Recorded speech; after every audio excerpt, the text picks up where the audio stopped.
Hello Chipsters, it's me Gav and welcome to another one of my videos. Let's see if we can get ourselves in slightly closer. Oh, there we go. Never a good sight, especially first thing in the morning.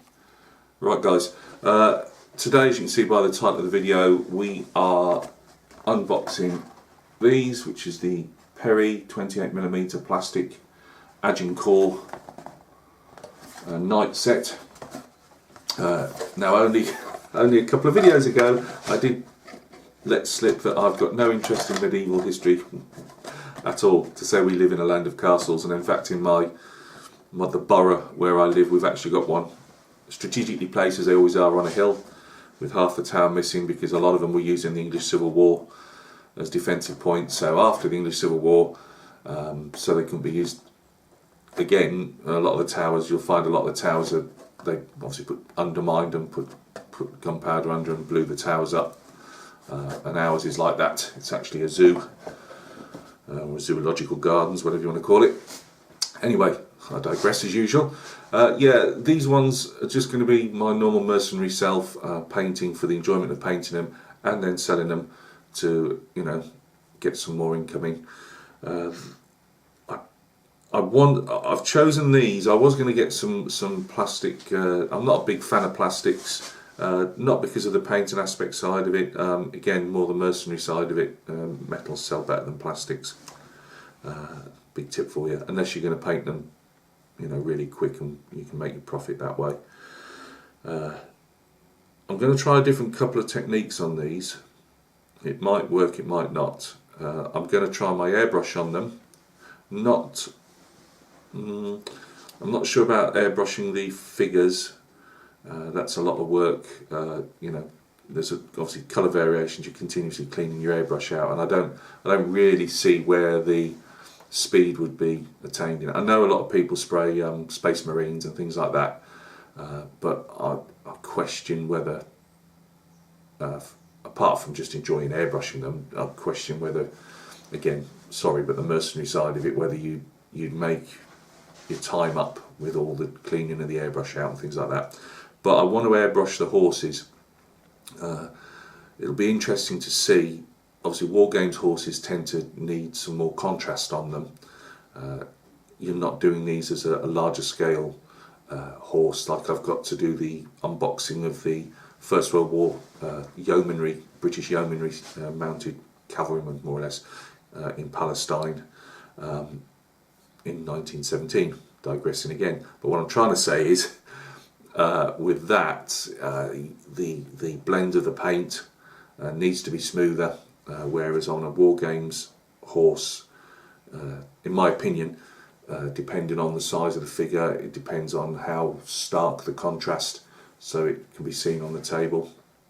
And also sometimes people just want a starker look. They enjoy that look, you know, whether it's on the face, flesh, whether it's a horse, the reds on a jacket, you know, it depends how your style of painting.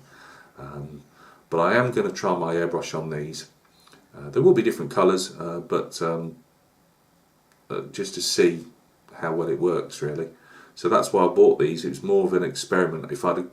I thought of buying some Napoleonic cavalry. Obviously, it's not so much what I paint a lot of Napoleonics without being a huge Napoleonic buff. You know, I just it's not a niche, but it's a road I've gone down. You know, I'm more known for painting Napoleonics, I suppose, and I enjoy the colours of the uniforms as a painter. But I've always liked mounted knights. You know, the only thing I suppose you could say against these is I prefer. I take it it's an earlier period. I know that later on in the wars in Italy and that, they were famous for those big flowing covers over the horses. You know, all the intricate designs and that. I really love seeing those, especially on large figures. I could never do any of that, but I like seeing that. And I think that, I don't even know what they're really called, but the covers over, somebody did tell me a sub, so I do apologise, when I got those Claymore castings, which still haven't been done. It's basically because I tend to like a lot of reference material, you know, like my books and things like that, and at the moment I've got juggling so much stuff, I couldn't afford to go out and start buying medieval reference material when I don't really do a lot of it. I will get to it because those are fantastic casts, and I want to do them justice, and I want to make a vignette out of those. They're not going to be sold on, unless somebody wants to buy it, mercenary again, but they're going to be a vignette. These guys, I'll probably have to ask some advice of you. They do come with a Renedra bases, which I don't know if anybody ever really used. Not many people use them anyway. I was thinking of sticking these on 50 by 50 MDF bases as I would Napoleonic horses. So if you're a medievalist out there, is that a viable option for mounting medieval horse? So guys, after all that, join me at the bench and we'll have a look at these. I've taken some photographs of these sprues for anybody that wants a close-up on them. Again, usual Gav, bad lighting and that, but it's there if you want to look. So join me at the bench, guys, and we'll see what's on the sprue. Right guys, thanks for joining me at the bench. We've got a bit of blurb from Perry here showing all the banners, which you can cut out and use should you require it. Different French, British and continental, German type stuff. I'll go into it all because I can't fit it all on the camera, unfortunately. Again, we're stuck for space, but it gives you an idea on the types of knights, and from the continent to the. I'm told that the English knights were, and I'm using the word English rather than British in this context, obviously because Scotland was its own, governed itself, and Wales, I'm quite sure, probably was lumped in with England, which will annoy my Welsh friends, but we will be calling them English knights because that's what they came under. Some nice German stuff as well. So yeah, and then again on the back here it tells you how to, roughly what. Again, me knowing nothing about the subject, I didn't realise that the French and Continentals often wore like long sleeves over their armour or under their armour. English knights tended not to. Obviously the shield in a lot of places was disappearing. I mean, I know tiny bits of the period, obviously, you don't get to our ages, well, my age in your 50s and not pick up things, especially when you're military history orientated. But yeah, it's not something I'm massively knowledgeable about. Right, usual Perry grey plastic. It's fairly easy, as we all know, to remove mould lines. Use the back of a scalpel rather than the actual scalpel blade itself, and you probably won't get so much plastic digging out of it. They're not, for me, plastics. I don't. You're either for these in the sense of you've got to stick them together, so you haven't got them already lumped together like a metal figure, but demoulding lining them is only the same. They're the same, they've more or less got the same mould lines on everything, so that in itself isn't a massive problem to me.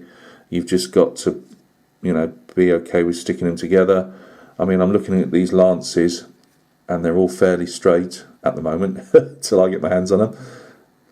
The head and torsos here, got tiny little faces in these helmets. Are they bassinets, are they called? Or is that something you put a baby in? I can't remember. You can obviously put then the visors over everything. We've got because you can do mounted archers with these, or a certain amount of mounted archers. I take it that's the bow that's in its protective cover. I'm going to probably do these as French, but they might be German.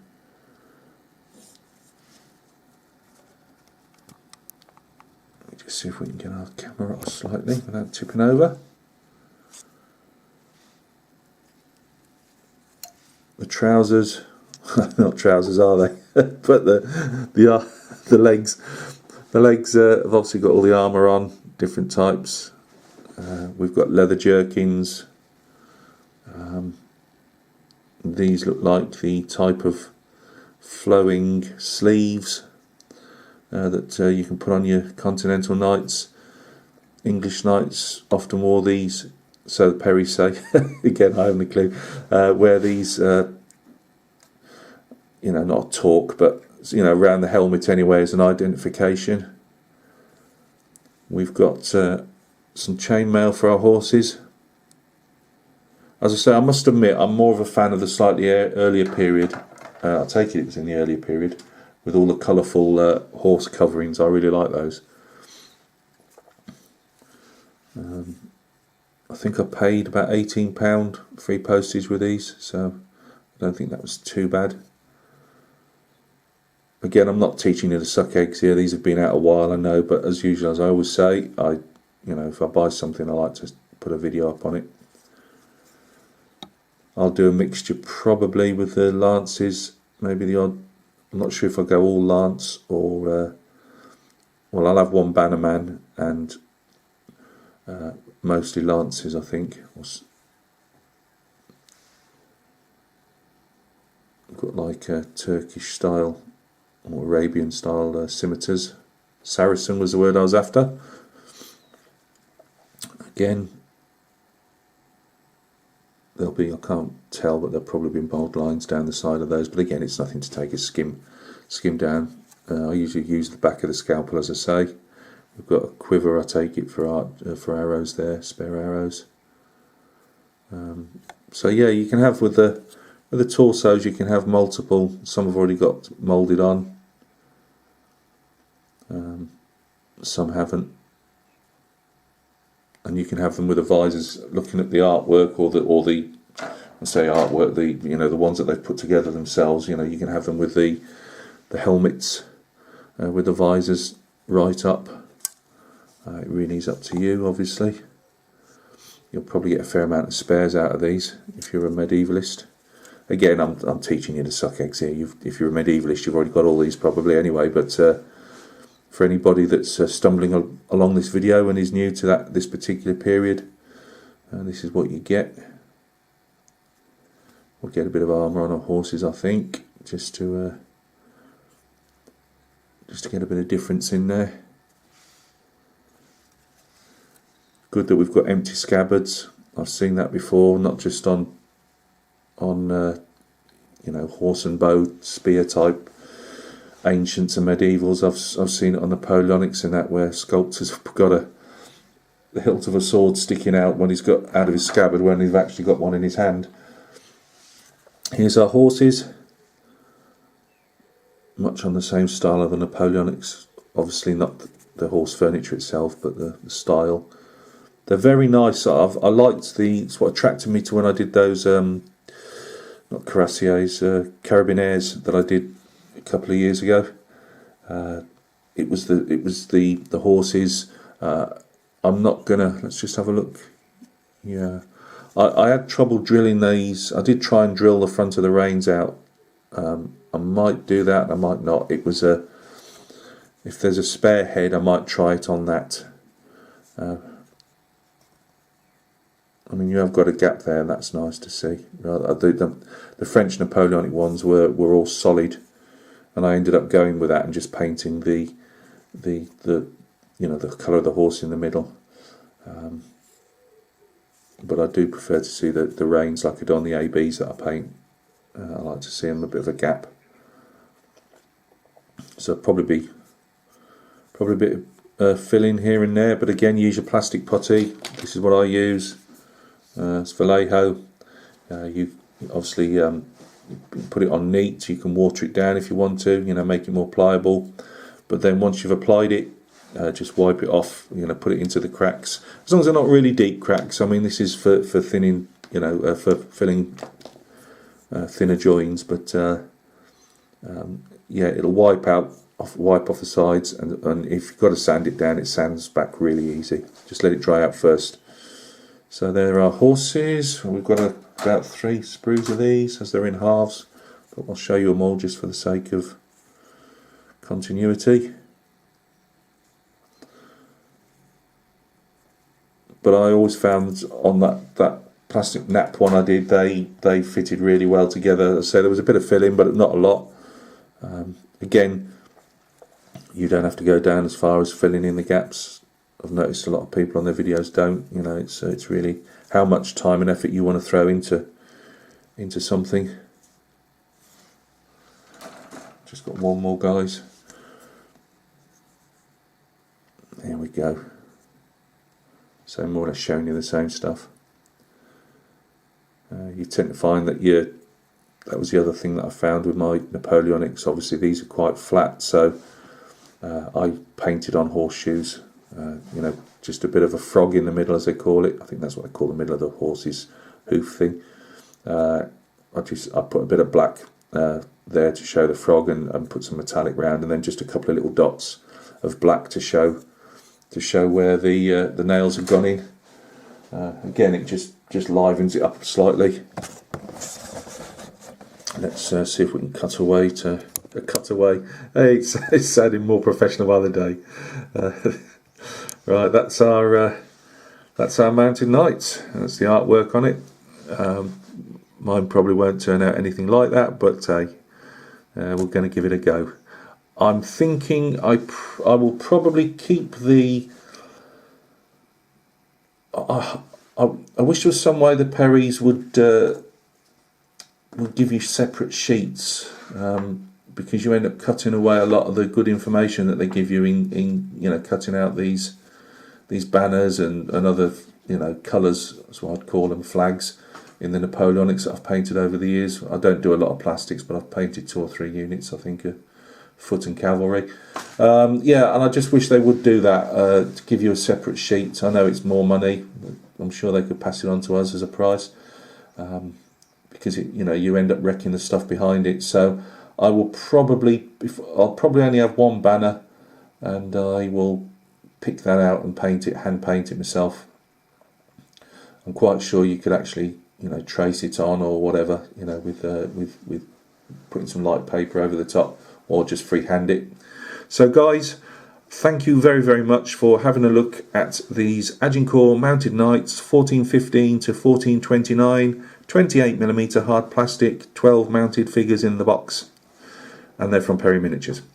So thanks a lot for stopping by and taking a look. The next time you'll see these, I will be starting to demold line them and stick them together in the next 2 or 3 days. I'm waiting for some, well, I will be waiting for some metallic paint, because there's a couple of paints I'm using for my scale modelling that as another painting experiment I want to use on the armour of these guys. So I won't be able to go ahead with the metallic painting until that arrives, obviously, but I'll probably get on and do the horses.